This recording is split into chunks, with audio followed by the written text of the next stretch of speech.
What is up, everyone? I'm Rose and welcome back to my channel. This video is all about Fidelity index funds.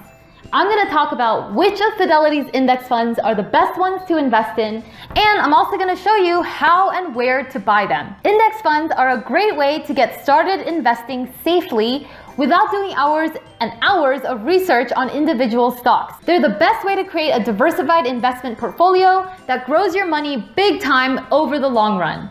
And Fidelity is known for being one of the most reputable, low-cost index fund providers. I also happen to be a longtime user of Fidelity, so not only do I know the platform inside out, but I'll also take you on a tour of my account so you can see what index fund investing at Fidelity really looks like. Before we get started, have you subscribed to my YouTube channel?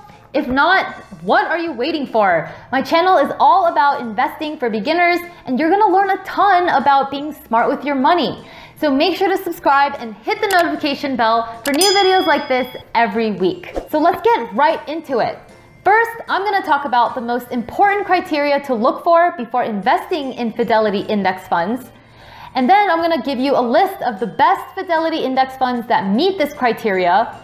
And finally, I'm going to talk about how to buy them, including how much to buy and in what combination. First off, I don't want to assume anything, so allow me to explain what an index fund is before I get into all the other stuff. An index fund is a pooled investment vehicle that gives you an instant slice of ownership in hundreds of different companies in one easy purchase. The reason why it's called an index fund is because the stocks in the fund are chosen by an index, rather than by some super smart, overpaid money manager. Indexes you might have heard of are the S&P 500, the NASDAQ, and the Dow Jones. So an S&P 500 index fund will have 500 stocks that are in the S&P 500 index. And a Dow Jones index fund will have the 30 stocks that are in the Dow Jones index. Okay, now with that out of the way, let's talk about what criteria to look for when looking for Fidelity index funds.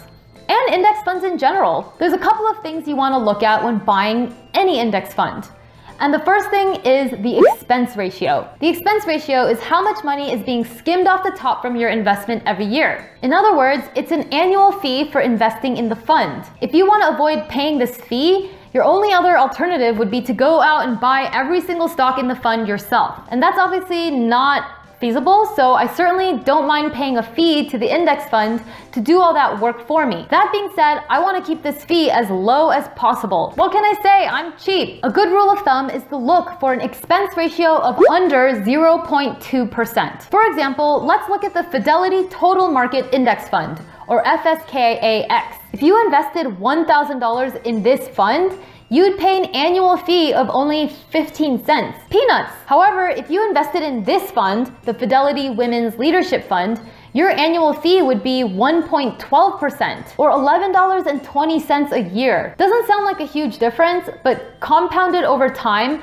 a small difference in the expense ratio adds up to hundreds of thousands of dollars. Don't believe me? Check this out. This chart shows you the difference that fees make in your investments. A difference of 1% in annual fees reduces your nest egg over time by a total of $42,000 at the end of 30 years. Crazy! So when you're looking to invest in an index fund, the expense ratio is the #1 criteria. To find a fund's expense ratio, just pull up the fund summary page and look for the section that says gross expense ratio.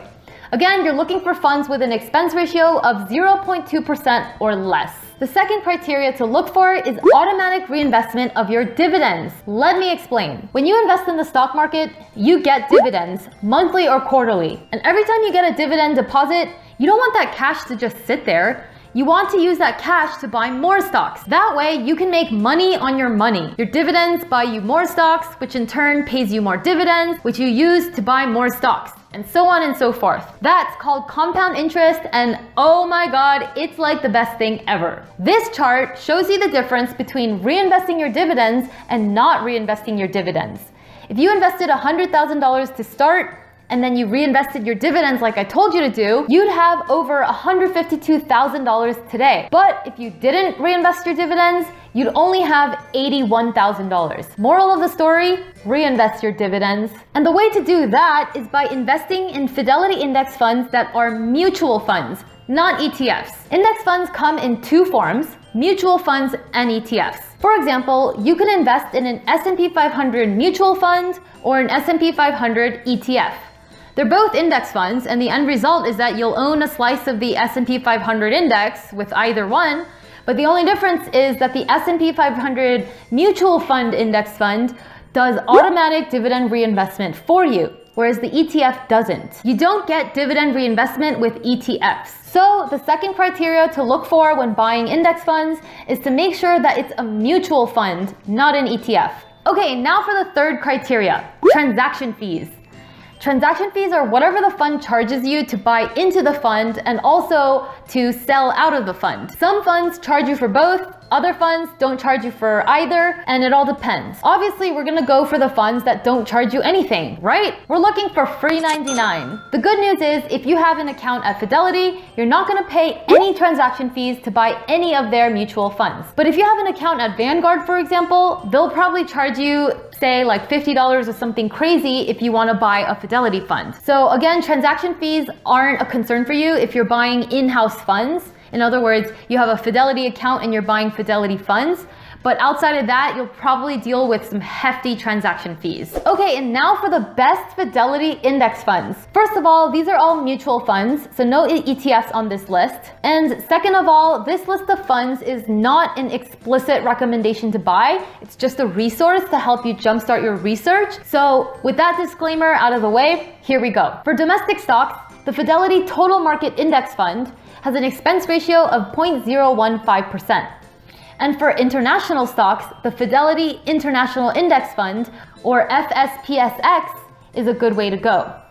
For emerging market stocks, you can check out the Fidelity Emerging Markets Index Fund, or FPADX, which has an expense ratio of just 0.075%. For US government bonds, the Fidelity Intermediate Treasury Bond Index Fund has an expense ratio of 0.03%. And for inflation-protected bonds, the Fidelity Inflation Protected Bond Index Fund, or FIPDX, is a good one to look at as well. And for real estate, the Fidelity Real Estate Index Fund has an expense ratio of 0.07%. As you can see, Fidelity is not that creative with their index fund names. It's pretty straightforward. To make it easier for you, I made a handy PDF download for you with a list of all of these funds, their ticker symbols, and expense ratios. So grab it below. I think you'll find it super useful. The link is right below this video in the description. And now let's talk about how to buy these funds. Once you decide which funds you want to buy, the rest is super easy. You just type in the ticker symbol in the search bar,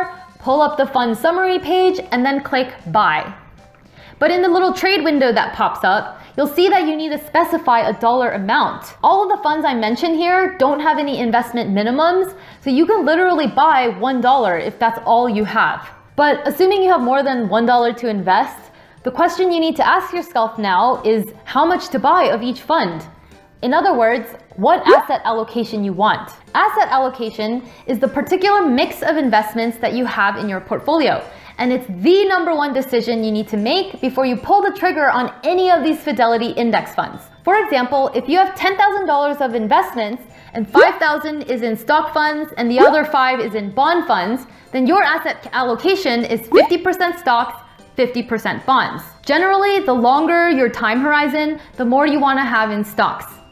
It's also a good idea to mix in other asset classes like real estate in order to make your portfolio as bulletproof as possible throughout any economic conditions. The most basic asset allocation is doing a split between stocks and bonds. Jack Bogle, the founder of Vanguard, and also considered to be the OG of index funds, he recommends subtracting your age from 100 and owning that much in stocks. So if you're 30 years old, you'd own 70% in stocks and 30% in bonds. For example, if you're investing $10,000 with Fidelity, you could buy $7,000 worth of the Fidelity Total Market Index Fund and $3,000 of their Bond Market Index Fund. And that would give you a 70-30 stock bond allocation. Here's a slightly fancier asset allocation recommended by David Swensen, who's the legendary manager of Yale's endowment fund. David Swensen helped Yale grow its endowment fund from $2 billion to $27 billion. So to me, whatever he recommends is gold. So Swensen recommends the following asset allocation: 30% in domestic equity, 15% in international equity, 10% in emerging markets equity, 15% in US Treasury bonds, and 15% in inflation-protected US Treasury bonds, and 15% in real estate. So if you have $10,000 to invest and you're using Fidelity index funds, your portfolio would have 6 different funds in it and look something like this. Again, you can refer to my free PDF download, which I've linked to below, and it has all the info in there with pie charts that explain these recommended asset allocations, as well as the list of Fidelity index funds you can use. So there you have it. Now you know what criteria to look for when investing in Fidelity index funds. You also have a list of the best Fidelity index funds that meet this criteria, and you also know how to buy them and how much to buy of each. Investing doesn't have to be hard or complicated. Index funds are the best way for a beginner to start. If you're sitting on some cash and you want to start putting your money to work, I highly recommend choosing one of these asset allocations and getting started ASAP with Fidelity index funds. The key here is to start now, perfect later. Because every day you wait is another day when your hard-earned money isn't working for you. Did you like this video? If so, then please give it a thumbs up. And if you have any questions at all about what I talked about, feel free to ask me in the comments or message me on Instagram at Investing with Rose. To learn more about money and investing, make sure you also check out these 2 videos right here. And if you're new to the channel, I'd really love it if you subscribed. Always remember to go after your dreams unapologetically and to live life on your terms. Cheers!